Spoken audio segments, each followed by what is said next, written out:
For today's video ay bonding time.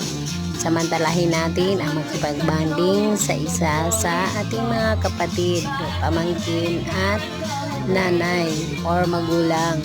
Dahil ito ay balang araw magiging isang alaala na lamang. Maiksi lang ang buhay ng bawat tao. Kaya samantalahin ang oras at araw na kapiling natin sila. Dahil ang buhay natin ay hindi perpekto. Ang lahat ng kasiyahan ay balang araw ay maglalaho yan. Dahil ang buhay natin ay punong-puno ng sorpresa.